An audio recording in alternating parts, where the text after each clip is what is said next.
Intel Extreme Masters has now reached day 3 of its tournament. As we get closer and closer to crowning a new Intel Extreme Masters champion, and of course that will be on Sunday. Joining me on the desk to open up the day is of course Pig and Rotti. We have the Black Brothers, dressed up lovely and jubbly today. Classic and stylish. Classic and stylish. How you doing, Roddy? Doing great. I had a lot of fun yesterday, but at the end of the day, the results were kind of what we expected in the start of the day, and that's why I think today is going to be better, because it's a lot harder to predict. Of course, we have favorites, but not the same overwhelming favorites as we had yesterday. There's no Su, there's no innovation, so it's kind of up for grabs, and I always think it's very fun when you look at a group, and you're like, hey, I think all 4 of these guys probably think about themselves that they will make it out of this group, so that's why I think it's going to be a lot of fun. Yeah, every single player that's playing today has had that day of break yesterday because they got drawn or were placed into Group C and D, so they had that free day yesterday. Let's take a quick look at the 5-day schedule, as of course this is a 5-day grueling StarCraft 2 tournament. We started on Wednesday with open brackets. We then moved yesterday into Groups A and Group B, where we found 4 players to play in the quarterfinals. Today we go through Group C and Group D to find the final 4 players to make the 8 for tomorrow's quarterfinals before going to Gamescom itself on Sunday, where we'll play out the semi-finals and grand finals to find the Intel Extreme Masters champion for Gamescom in 2015, Roddy. Absolutely. Who's it going to be? I don't know who's going to be, Sean. Why are you putting him on the spot like that? Because there's only 2 people. A lot of people are saying it is going to be. What do you think? Su. What do you think? Su's got it, man. Did he help you in deciding? uThermal. Okay, that's one way to look at it. Let's hope he can do it. uThermal player that did get top 8 in Shenzhen. If he can win this one, it'd be a massive moment for him. Let's take a look at the groups for you guys to see who's played already and of course who is playing today. Yesterday we had a pretty dominating day from the powerhouse Koreans. Su and MMA went through in first and second from Group A, and Fantasy and Innovation also joined them in the quarterfinals. Today though, bit of an unpredictable day as you've already opened up, Roddy. We've got 2 pretty close groups overall. Yeah, absolutely. I think both players, or people that made it out of the open bracket, uThermal, Patience, and TLO as well, I think they're also kind of looking at Group C and Group D. Like, I wouldn't be mind putting into those groups, because you look at Group A and it's like, ooh, well, let's avoid that one. Then you look at Group B, it's like, yeah, we should definitely avoid that one with the WCS Premier League Season 2 runner-up and 2 of the best Terran players in the world. So people were hoping to be put in Group C and D. Now, they got that wish granted, so now it's time to deliver as well. Yeah, I remember uThermal was sitting up in the crowd when we were doing the draw and revealing who was where, and he did a silent, or not really silent, it's more of a bit of a louder one. He was like, okay, that's awesome, because not only does he get the day rest from yesterday, but he gets drawn from the open bracket into this group, and that's the group we're going to be starting in, Group C. And I mean, what are your impressions when you saw the 4 players there, and how do you think this group shapes up?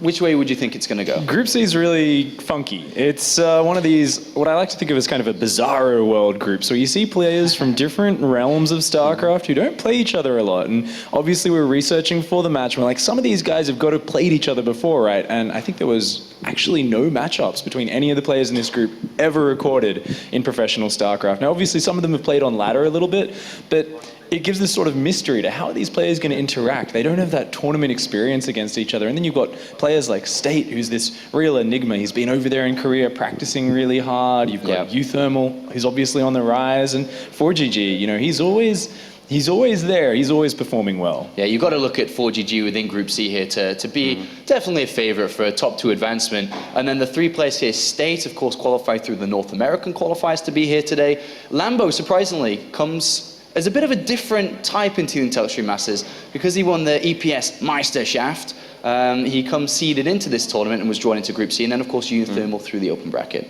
Yeah, it's a very interesting group, like Jarvis said, no players that have a whole lot of history with each other. But I'm indeed very interested in State. Like, State moved to Korea a long time ago, but I've always had the feeling that it wasn't a move of like, I'm going to drop everything I got in life, I'm going to live in Korea, and I'm only going to play StarCraft. I more felt like I'm going to move to Korea because Korea sounds really awesome, and I'm sure I can play great StarCraft there, but like, I want to move to Korea for more reasons than just that. And I was very surprised to see him qualify, because, I mean, I've always thought State was very good, especially when it came to North American Protoss. You had Puck, Hawk, and State. Like, those were the 3 best Protosses in North America for me. But we didn't hear that much from State. And then suddenly, bam, just cruises through this qualifier and qualifies for Gamescom. So I'm really hyped. I want to see how he does. And it's, to be honest, the first thing he's done in a very, very long time now. Because I think he moved to Korea at the start of last year, roughly around there. And he's tried to get into WCS, playing from Korean server to North American server. Hasn't had the best of luck. But here he is today, come out of nowhere, out of the shadows to play. So it'll be interesting to follow him. We will follow him very shortly, as he is going to be opening up the first match against uThermal, your Dutch pride buddy. I know. I must say, though, uThermal didn't look as convincing as he has looked in a couple of other tournaments when it came to the open bracket just 2 days ago here. He was struggling a little bit, especially against Zerg. However, against Protoss, he's always been pretty damn good. We've seen him play pretty phenomenal against players like Harstem, against players like Lilbao, and even at the Intux 3 Masters in Shenzhen, he put up a pretty damn good fight against Parting. Yes, it wasn't 0-3, but that is a little bit deceiving. You have to take a look at the games, and there were 2 games where uThermal put himself in a pretty damn good position, and if the Protoss that he was playing wasn't Parting, he would have probably won those games. Is it safe to say that uThermal's playing at the kind of the peak of his career so far? I mean, he's played 4 Premier Leagues in a row now. He got the top 8 in Shenzhen. What do you think, Pig? No, I think it's got to be, it's his time. He's the new guy on the scene, the new guy up near the top, and I think it's really between him and Marine Lord to see who's kind of the top Terran player in Europe at the moment. Of course, Bunny's always there as well, but yeah, you can't forget about that name. I guess I know you lost 1 series, but come on, let's give the guy a little credit. They're competing to be on the same level as Bunny. Then they're both trying to vault up there, and I think uThermal's kind of had a lot of success lately. And I always go back to his mentality, because that's the one thing. I've been to a lot of tournaments with him, and I've seen him just get less and less emotional and so much more in control. And I think that's just starting to show in his results. He's just dealing with his losses so much better and adjusting to his opponents in much smarter ways. Yeah, he used to be a little rager. Like, I've said this story a couple of times, but it's really funny. A long time ago, one of the first times I heard about uThermal, I saw he was streaming, and I finished up my own stream. I was like, cool, I'll go host uThermal, you know, support another Dutch StarCraft player. So I host his stream, and the moment I open it, there are like 27 banelings rolling into his base. He smashes his keyboard and goes offline. It's like, that's uThermal a long time ago, but he's a lot more relaxed right now. And I like him a lot, and I really hope that he does well. Once again, didn't look super convincing in the open bracket, but he was a little bit tired, and he hates playing against Zerg. Now he can, you know, have a good shot at the redemption, maybe against State first, and then maybe 4GG. Could be a potential great run for him again. A possible back-to-back top 8 for this guy. But let's talk a little bit more now about State. So I think the biggest question today is, how good is State at StarCraft? Because nobody really knows. He did have a nice qualifier run, but one good run doesn't tell us too much about that skill. I think the most impressive thing going into this match is that he did beat Massa 3-1 in the qualifying match. He also took down Violet in that qualifier, so he has been playing very well.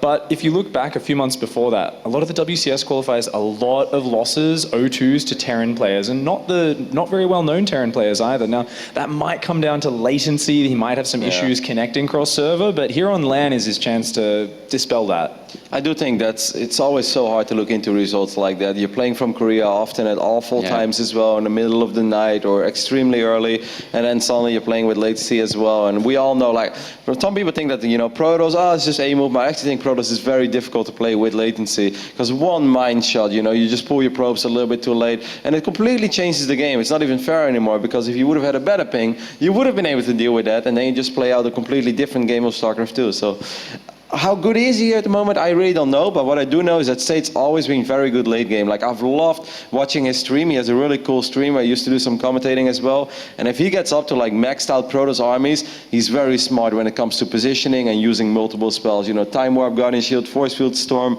he can do it all while spreading out his units. Is it safe to say, when you're looking at State here, and all the other players that have traveled to Korea and spent time over there, can we not look at today and be like, State has played against 10s of 20s of 30s of better Terran players than the ones that we have in this group, and the same can be said for Lambo too. And you know, looking at that and then flipping around to playing today, doesn't that just mean it's more of a softer set of games? In a way, yes. Like, absolutely. He probably gets really sick practice in Korea whenever he's really going all out and he's trying to get as high on the ladder as he can. He's facing probably Terrans that are better than uThermal, but they often play very different as well. And just because they're better, that doesn't necessarily mean that you can deal with the style that a player like uThermal is going to bring to you, because it's just a completely different game again. But he should be ready at least for the level of play that he's going to face today. All right, well, we're moments away from getting into the first match here in day 3. Make sure to check out the fantasy leagues that we have running to see who's ranked number 1 and who's ranked at the bottom. You can also check, I suppose, the bottom of the league. It's at esl.gg/SC2Fantasy.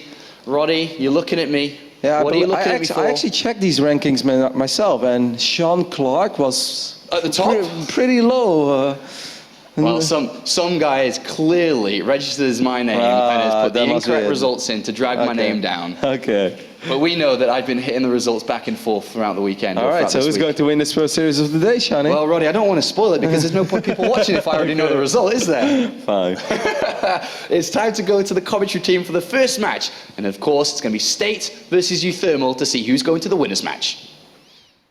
All right, welcome to the caster's desk for our first series of the day. I'm happy to be here. Day number 3. We've already had quite a lot of good StarCraft, and now we got some foreigners trying to compete for those top spots in the round of 8. You look happy to be here, man. Yeah? It's like every day you show up and expect you to be here every day and happy like this in the future for StarCraft 2. Yeah? You know? Thanks, man. Thank you. I'm always happy to be casting video games. It's awesome stuff. Yeah. Especially StarCraft 2.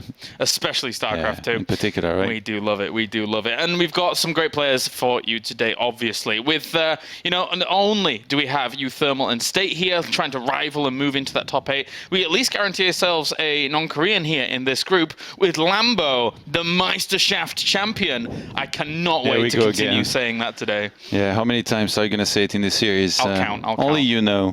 All right. Let's get into it. Game number 1 here between these two, as we have quite the wild card in State going up against uThermal, who has looked good recently. And up to the top right-hand corner, we do have our blue Protoss. It is State. See how he's going to fare after all that time in Korea. Quite a little while back now, I think. Yeah, he's been there for a long time. And practicing hard. I just spoke with him.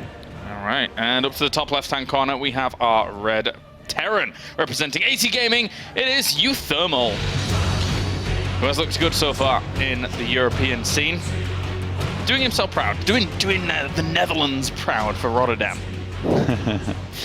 State, I was speaking a little bit with him. I was asking him, if maybe after all this time in Korea, he finally got lazy and all that, if he was practicing. And he was like, nope, I've still practiced pretty hard.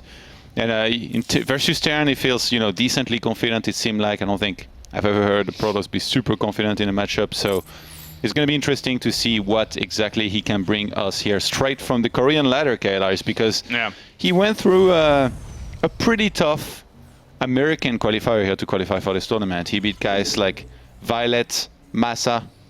So definitely, earned his way here to this tournament. And now they're going to go for a quick scout there. I guess that Korean ladder, they didn't cheese him enough. Well, I guess on the 4 players map, it's probably harder. Yeah. uThermal, we have seen him mix in a few cheeses. Mostly it was against Zergor's Terran opponents. But other than that, uThermal has shown brilliant play against the European-level Protosses in the past. As Rotterdam pointed out yesterday, we've seen some brilliant micro come out of uThermal recently. Look, it's the Zest pylon here, the second one at the ramp like this, to get a little bit of extra spotting available later on when that Reaper comes in, because you do expect a Reaper most of the time there. And if he doesn't come, then you can basically rule out any kind of standard builds. You can start knowing that it could be a gas first or a very greedy build, and you can start adjusting accordingly from there. Yep, good setup, good wall there to be able to make sure he's going to shut down the Reaper movement a little bit, as well as have a bit of a safety path. As State just going to head on down and take himself the expansion. Are you expecting aggression here from uThermal? I mean, he's always been quite aggressive in the past against Protoss. Yeah, as soon as he gets his medivacs or even some bio on the map, he's always wanting to be aggressive. But I feel like we've really seen him evolve a lot more nowadays. A while back, it used to be, I guess, relentless aggressions, and sometimes reckless as well. Whereas now it's a lot more controlled, He's definitely going to be able to wait sometimes when he knows that it's not going to be the right decision to actually go for the attack. Trying to get a sneaky peeky in towards the base, and we'll see the layout of those buildings. Sneaky peeky. Sneaky peeky. Here we go again. I'm starting off early, Todd. I'm starting off early. We had Roddy with his cheeky ones, and now we got sneaky peeky from KLIs. Yeah, it's kind of It's kind of very British, I would say, more so than anything. But uThermal with his factory on the way as well. You know, he's always been a big proponent of going for those kind of Widow Mine drops. We've seen him using that a lot in the past. But do you think a lot of Protoss now are very, very used to shutting down those kind of styles, or? Yeah, I think they, like, you know, all the timing on the clock usually. You know, when you're a pro gamer, you learn all of them, so you know, like, at what time can a Medivac fly in with the first few Widow Mines, and usually you're in position. There is a few gambles here and there as to where exactly you should place your units. Like sometimes you're going to bank on the 10 trying to hit more than natural, like for example, particularly in these positions there, which states he started scouting, but he only scouted one location. He's actually proxying a pylon on the map. He has a Twilight back at home, and Blink didn't start. You know what's next, yeah? Yes, we do. Go for the Dark Shrine, my boy. That Reaper, though, still scouting a boot. I don't think he'll be able to go all the way down towards the bottom. That would be quite the vigilant little path. So that finishes up, and we have our Dark Shrine. So yeah, he knows that having scouted the Twilight Council there, uThermal is going to expect pretty much only Blink Stalkers, because that's what Protosses have been doing the most. But it's funny how to go for Blink Stalkers and Dark Shrine, you need the same building, yet both tech, they are exactly like they are polar opposites as to how to counter them. Sees that the isn't researching anything, and that might be a bit of a giveaway here for uThermal. He still hasn't started an eBay. I guess he wants to get his barracks first, maybe. I wonder if he actually picked up on it. We're going to see in a second. If he starts no eBay, then he didn't pick up on it. Yeah, Iris Marine's well positioned on the ramp, though, just to greet that. I mean, Dark Templar are going to have a hard time even getting up there, right? Yeah, maybe. If he starts saving scans, like right now, he's going to have 2 coming up. He's still quite a bit of energy away, but he knows that even a Dark Shrine, you know, it's 100 seconds build time. And we actually have a pylon here going down pretty close. And we're going to have that drop coming in towards the natural as well, with these Widow Mines burrowing. I think State realizes, just leaves a probe or 2 there. 3 actually go down pretty quickly. Likewise, he's going to pull away from his main base. Sacrifice probe. Oh, he was trying to go into the extractor there. And maybe soak up that shot and not take any damage, but... 2 Dark Templars. We saw these boys doing a fantastic job earlier against Fantasy when Lilbo played against him. 2 scans are available. Oh, he's not looking. Up. Oh no! And he actually repositioned his Marines, so there wasn't even like a proper wall off there at all. He's got 2 scans available, but not that many units there. uThermal. If White was casting this, I think he'd just say it's GG. Gotta make sure you clean these up quickly, because right now they're doing quite a lot. The engineering bay is on the way, it's going down, but he even delays it by getting the SCV that was building it. That one Dark Templar does get trapped in the top left-hand corner, but he's swapping in another 2, realizing that those missile turrets are nowhere near. If he can force more scans, this is great here for State. Yeah, he's gonna go for... Oh, scan State, get away. Nope.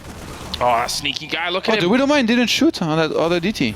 So much sneakiness in this game, so much. I don't understand. The DT stepped into the scan range and the Widow Mine was there. Maybe it was reloading and I missed it, but I thought he was going to be able to get that DT, and now State is still in there, preventing a lot of mining. Look at this, income 140 right now for uThermal, and that DT is going to get away. He was initially targeting that one. The second one actually went down to SCVs with a great surround there by uThermal, but at the same time, he's lost so many workers. More Dark Templars are coming in because he knows he's expending so much for resources. He's lost so much mining time as well. State in a great position. Oh, there's a turret now, though. He's going to need to be careful there. And behind this, we have 50 probes to 28 SCVs. Welcome to Europe, States. Applying here his Korean ladder experience to try and get a first map win against uThermal, who was not ready. He was not prepared at all here for those Dark Templars. And third base already going down here for State. He's adding on more gateways. The gateway explosion, the gateway explosion, as Roddy would love me to call it. And then behind his Colossus tech, he could easily go into Blink if he wanted to in a second when he's going to have the gas. Well, we're back in now here. We had a small radio cast, but nothing much was going on other than this Dark Templar having a little bit of run around. Because behind this, as you said, he is transitioning on. And it's going to be quite the powerful transition here for State. uThermal has been set back so far, it feels. Yeah, like in workers, I mean, he lost 13 in total, which doesn't seem like that much, but so many turrets were forced, and he had to pull SCVs off the middle line for a very, very long time. So now it's 20 worker lead here for State. And in this case, having the amount of gateways he's already got, he's going to add even more, and I think he's just in a great position altogether. Not going for Blink, though. Not sure why. He's got the minerals and gas. He's going for neither charge or Blink, even though he's going to need both. Okay, there we go. Starts the Blink. at the moment, uThermal is a budgie, and he's had his cage rattled, so this is a bit of difficulty here for him. He's a budgie and he's had his cage rattled. Yeah. Okay, you're next level, Kayla. It's like, I'm not even following you anymore. You know what a budgie is, right? No. No? It's like a little bird. You know if you were like tormenting a bird and you rattle its cage? Why would you torment a bird? Well, exactly. I mean, that's what the Dark Templars did here to uThermal. There you go. Why did you bring it up? The point is he's not in the best state of mind. You see what I did there? That was great. All right, uThermal. There's tons of vision here as well for State on the other side. He's got himself pylons set up. He's going to be able to spot out anything. There you go. Todd's actually looking up pictures of budgies right now. Why would anyone hurt these poor birds, man? And I don't know. I used to have a budgie. They were nice. Very loud. So that's where it comes from. You tormented the poor bird. No. I was very young. And I loved the budgie. That's no excuse. There you go. It was called Percy. All right, well. Dark Templar goes down again. uThermal here, setting himself up and trying to find some kind of information, anything. This doesn't even have anything in it, but he just wants info. Yeah. The stalkers are going to catch this as well. uThermal knows he's too far behind. Wow. He's just going to tap out. That's that moment where all of those colossi were hallucinations. Yeah. No, but yeah. Take that sip of Red Bull, State. You earned it, man. Yeah, that was a good start for him. A really, really good start. With the Dark Templars just transitioning on forwards and putting him so far forward. It's a good point that you brought up. I mean, not only killing off that many SCVs, but so much denial of mining time. It took forever for uThermal to really get back any traction in that game, and that's how the cookie crumbles. There we go with another classic from Kaila's. All right, we're going to go to a short break, ladies and gentlemen, and when we are back, it's going to be game number 2 between uThermal and State.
All right, welcome back, ladies and gentlemen, to the Intel Extreme Masters. Day 3, we kick things off with State and uThermal, and State kicks things off with Dark Templars running all over the place, causing a ruckus, Todd.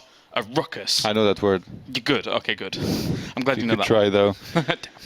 I think uThermal, he kind of narrowed it down to basically being only playing against Blink in this case after seeing the Twilight Council, even though he could have seen that he wasn't researching anything, didn't pick up on that pace. A big price here for it with the first map loss. And now uThermal's going to have to pull it back. I think, looking at uThermal as a player here in the European scene, he definitely has the chops to do so. We're going to be going on to Moonlight Madness now for game number 2 between uThermal and State. As we have spotting down to the bottom left-hand corner, it is our blue Terran representing AT Gaming. It is uThermal. They changed colors, don't worry. This is State in disguise.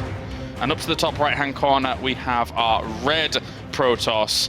Indeed, coming all the way from current locations in his state. There he is again. Let's go to uThermal. All right, that's fantastic. Back to state, maybe. Maybe? Oh, okay, back to uThermal. Oh, back to state. There we go. These guys. Whew. That's some Getting the day level. started with maximum cringe here, Kailash. What? Fantastic job. Hey man, production was on point. I didn't think they'd do it, but there you go. Okay. All right, Todd. Todd, what do you make of Moonlight Madness? This map, I'm sure you enjoy it. Yeah, like most other maps in the map pool right now, like taking a third map and being able to defend it properly against a Terran that's good at dropping is going to be really difficult. That's why you can't just kind of sit back, play a defensive game, and that's why a lot of the time you're going to see Protosses trying to make stuff happen before that, be it with a Stargate, with DTs, or even some blink play. Sometimes even, you know, some 2-base all-ins as well. So uThermal is going to have to keep that in mind there after a very aggressive map #1 here from States. I think it's funny, like also, like, you know, when you play DT like this, if the first 2 DTs, they get shut down hard, like if, you know, when they had reached the ramp, they got scanned and killed, both of them, you're so far behind. Because then it's for sure, like, the Terran's going to be getting ready for the next one, so it's not even worth it to send in any more new ones. And then you've invested so much into something that did absolutely nothing. So sadly for uThermal, he didn't really pick up on anything. The fact that it was DTs and actually spotting, you know, that blur moving around. Do you think that uThermal in that position, it was just a true misread? I mean, he did go back in and see that the Twilight Council was not churning away at Blink, so that's got to be a bit of a kick in the side there for him. Yeah, definitely. I don't know exactly how that happened. Sometimes it's a little bit hard to see, to be honest. Twilight Council's not as obvious as other buildings. buildings. Like there's other stuff that's like way more obvious, like when you're making a mothership core and stuff. Yeah. And it's funny because like I really thought that state he was even gonna kind of fake it, you know, start blink, chrono boost it, but he didn't even go for it. He didn't care. It was quite funny, but oh well. He was the double reverse fake or something. Yeah, that pylon, I'm pretty sure it does block jumping up all of these locations because of those little shrubberies that we have there. And well, Reapers. You could kill that. I think uThermal is going to lose that Reaper. Yeah, he gets out of there on time. And I'm feeling like a Twilight here, definitely in the works once again from State, who's going to get a scout across the map, perfect scouts, and see the factory here that's going down from uThermal. Probe going to head on down, have a little look around, and see what is up. Probably expecting a very, very similar playstyle really here from uThermal. Twilight is going to go down in the corner of his base here for States. I really like this because a lot of the time, you know, it's going to be out of scan radius. Like, he spaced out his pylons very well, so uThermal having spotted every single pylon that was made in the main, all 3 together. Yeah. I guess he can first check with his Reaper, but if he misses it, then he's going to have to scan. But in this case, the Reaper will get through and spot the Twilight Council. And this time, he's going to be keeping those Dark Templars in mind, and I think a brilliant move there for State would be to simply go for a blink instead. Yeah, but then you go for the double bluff. No, probably not. Probably not. That would be a bit too wild. And there's Blink now on the way. Even for Percy. Poor Percy. Oh. Kylash's bird. What happened to him? Well, I think it was like 20 years ago, but yeah. I mean, what do you mean? I thought you were 21. Old 21? Me? Oh, you flatter me, Todd. You flatter me. No, I'm far older than that. Far older than that. But yeah, uThermal going to be jumping back on him, getting full confirmation now that it is indeed Blink. So I wonder if he actually like kind of gets worried that this time he's seeing the Blink being researched and he's like, oh god, it's going to be DTs again, isn't it? And then starts getting turrets. Hellions will get in there and not really get much, if anything at all.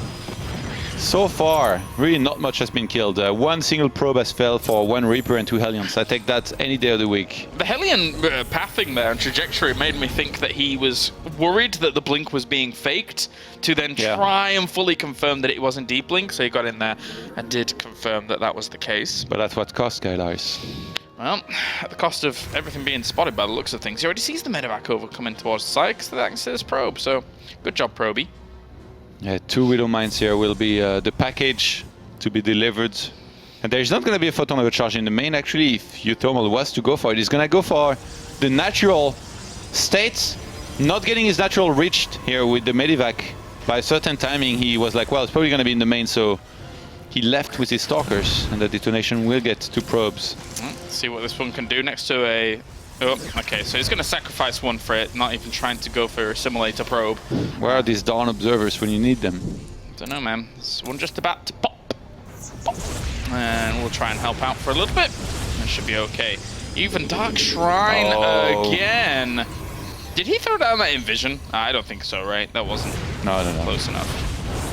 So. Well, actually, it was spotted. It was Envision. Yeah. Ah. Interesting. It's a pylon, guys. Yeah, just a mere pylon, don't It's worry. only a pylon. The way, of course, you can check if you do have health bars on, is that the health bar is slightly higher on the Dark Shrine compared to a pylon when it's building. Just so you know. If you glance at it. But there you go.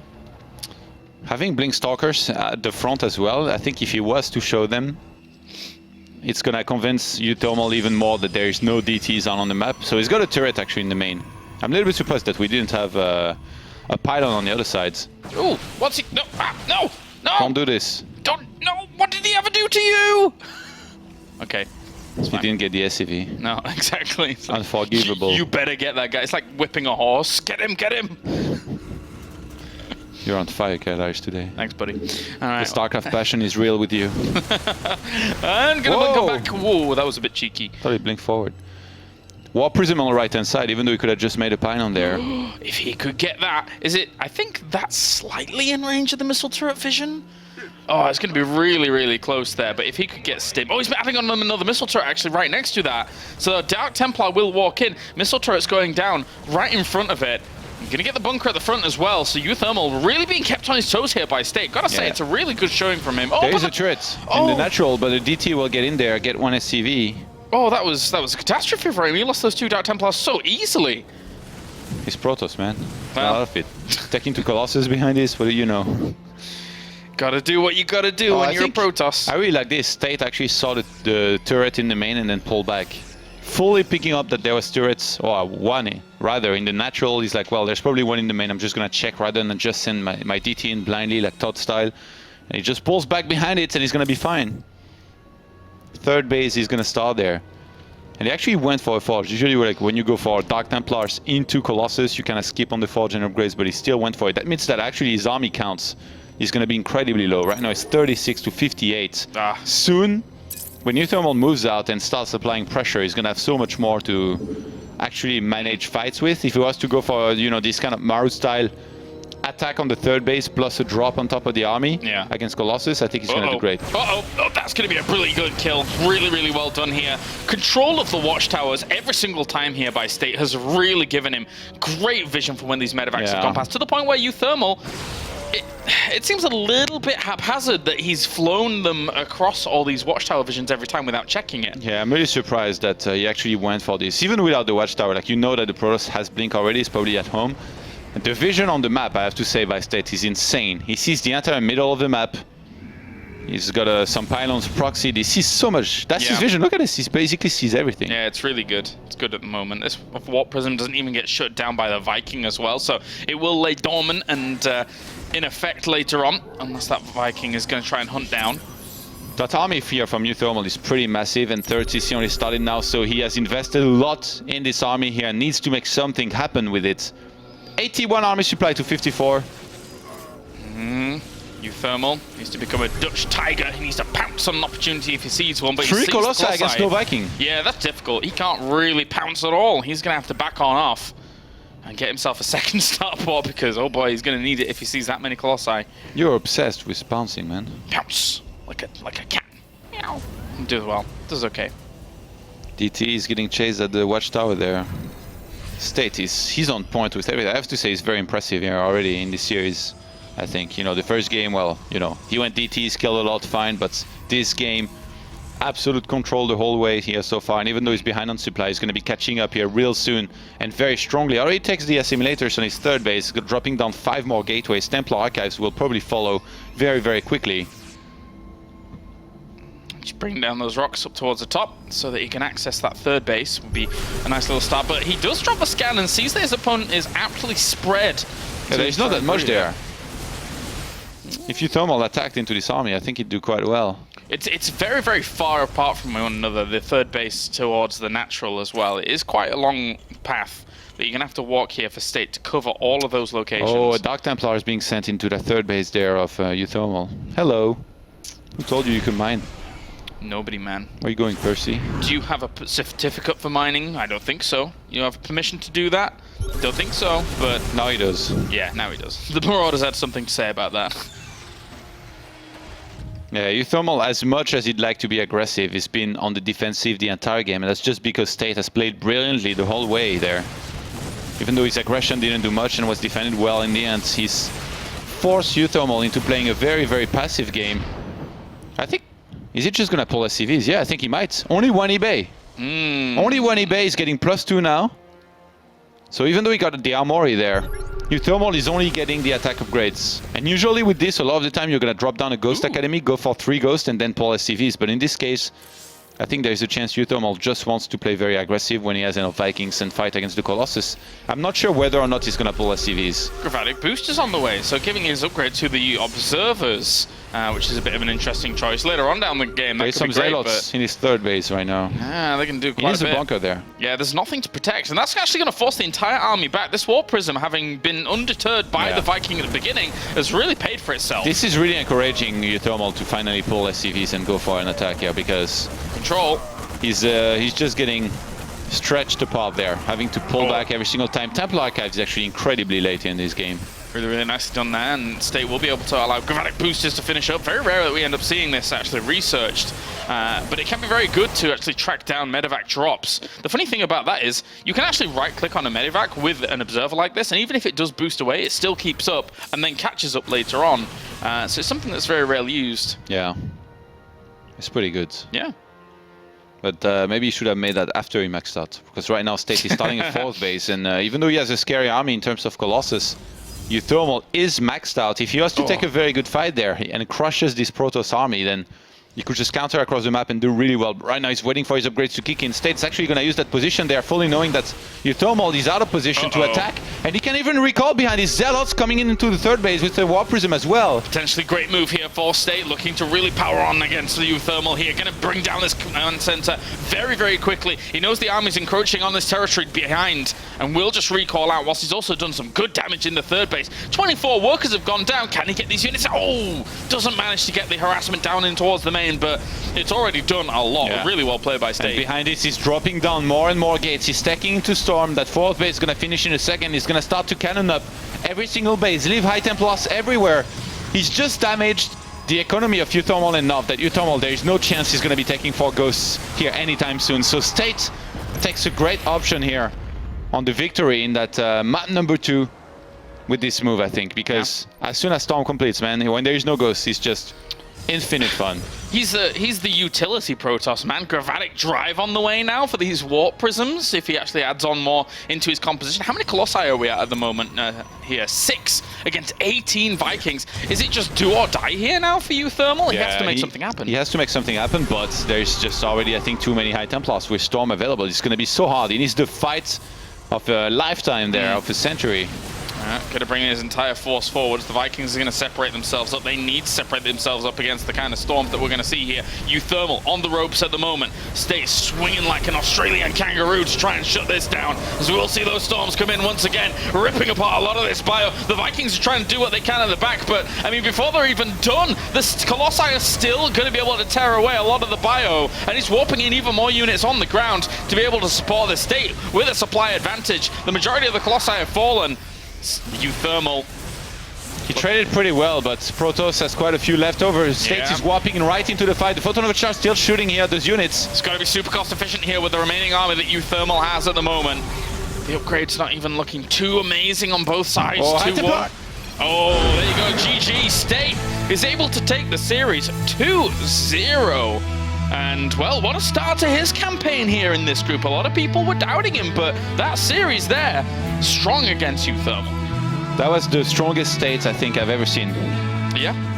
Looks really in control the entire game, went for a lot of bases, relentless with the aggression. At the same time, he was everywhere, always into uThermal's face, and I don't think there's too many Protosses that can do so well against a uThermal that's, even though, you know, you will not admit it, I do think that he's pretty good against Protoss. That was very impressive, man. DTs here and there, Blink Stalkers in the natural, and then later on Warp Prism attack in multiple locations where he takes a 4th base, cannons up. Even that attack on the natural was perfectly timed, perfect recall out of there. Very, very good job. Yeah, well done there. Well done by State, obviously, being able to move on to the winners game here in Group C. And we'll, you know, kind of continue on to see how he's going to develop here in this group. He's certainly got a great opportunity, though, I feel, in Group C. Yeah, I mean, there's Lambo and 4GG in there, so with what he showed here against Terran, if he had to face 4GG, I think he'd have a great chance as well. So, yeah, very impressed by State, and I think there's a good chance he might make round of 8 there. All right, well, let's head over to the analysis desk to see what he has to say about Group C. Thank you very much, Kolaris, and congratulations, State, to a great start to the day. Thank you. How are you feeling with your form there? Because, I mean, Todd mentioned it towards the end. He said that's probably the best he's ever seen you play. How are you thinking about your form? Really, I felt like I wasn't actually playing that well. I think I got a couple good breaks with builds in the in Game 1 and Game 2. Game 1 certainly with the DT opening. And I don't know, I just took that, but I still feel a little bit rocky in terms of whether I can take 4GG or not. So, not so much about the difficulty of the group, but when a player doesn't compete in a very long time, most of them get a little bit nervous when they come back on stage again, and everyone's kind of looking at you. How are you going to perform today? Were you feeling nervous jumping up there? And No, I didn't feel nervous at all. No, you felt really good up there? Yeah, I'm really comfortable. Okay, great. I did want to ask you about the Moonlight Madness being there, and we were talking about it, and we haven't really explored it a lot, I guess, in the TVP matchup. We feel like it's a bit hard for the Protoss sometimes to defend the bases the way they're spread out. Is that part of the reason you went for DTs? How do you feel about the map? Just talk to me about Moonlight Madness. Geez, so I think actually on that map, in terms of just defending 2 bases, it's pretty easy because the choke at the natural is so small. As well as DTs, I don't know. With the Blink opening, I just wanted to keep him pinned back on his side of the map while I take a 3rd base. And so Blink Stalkers plus DT drops do a really good job of doing that while I get like 2 or 3 Colossus out. So I think if you take it slow, like I did, taking a 3rd base, it's pretty safe. Or if you take a gamble really early, like a very fast 3rd base, both those situations, it's good. But yeah, I don't know. I think it's a little bit tough early game if you don't have a decent opening. You adjusted really, really well there. Of course, Game 1 as well, going for DTs and a bit more of a rush format. Yeah. Let's talk about that one. Were you feeling like this was just a good kind of curveball to throw in there? Obviously, you spotted the Twilight Council. I mean, it's a pretty solid build. How do you feel about why you chose that build and just about the DT opener in general there? Typically, in like the first map, people are mostly uncomfortable. It's usually the second map that they really feel is settled in, so I wanted to take a really big risk early, and if I lose, it's no big deal. I have the second and third map to fall back on. If I win, it's the kind of thing that can really put your opponent on edge. It's like, okay, he's up a game, he already just did a really risky build, will he do another one, that sort of thing. So for me, that was more serious strategy as opposed to map or anything like that. I just wanted to do something very risky in the first game. Get some tempo going, throw him off balance. Yeah. Awesome. Well done. Yeah, really well done. Great start to the day. Let's not talk about the next match yet. We'll talk about that a little bit later on. But how's life in Korea? It's very good. I'm really happy. The food is great. You've been there for a long time now, like a year and a half, I guess? Yeah, about that. And how is your practice? Because a lot of people go over there, they come back and they say, I feel really good about StarCraft. Is that the same for you? I don't know. Before I moved to Korea, I was still in school, so I was mostly playing part-time. When I moved to Korea, I did it with a mindset of playing full-time, but I'm not really sure what it was. I didn't really get results after that. So I feel like I'm playing better and better than I have before, but results-wise, I'm not doing so hot. So I'm not really sure if that's a mental block or what, but I feel like my condition's really good. What about the social aspect of living in Korea? Because a lot of players, again, who've gone over there have come back and said, well, I got a little bit lonely, the language barrier is very difficult to communicate with people. How are you dealing with that over there? I'm really happy. I have a lot of friends in Korea. Part of that is I've lived in like 3 team houses now before going on my own. So I have a lot of friends from those team houses. I made a lot of friends studying Korean and English together, so I'm happy. Awesome. Okay, so your next opponent, I want to get your first impressions on this then, because obviously Lambo went against 4GG. It is going to be 4GG. What are your thoughts? PvT is the matchup that I prepare the most for going into this tournament, mostly because I felt it's my worst matchup overall. So I'm hoping that I can beat him. I think I can. So I don't know. I can't say definitively one way or another, but I feel like I have a really good shot. All right, congratulations on moving through to the winners match, and best of luck in your next game. Thank you. All right, that is State everybody going through to the winners match. Going to be playing against 4GG next on stage here. But before we go to that quick commercial break, remember to check out players.tv for all the action that you've missed over the past couple of days. There's lots of games there. Go to the StarCraft section, go to the Intel Extreme Masters section, and catch up on what you've missed. When we return, it's time for the winners match.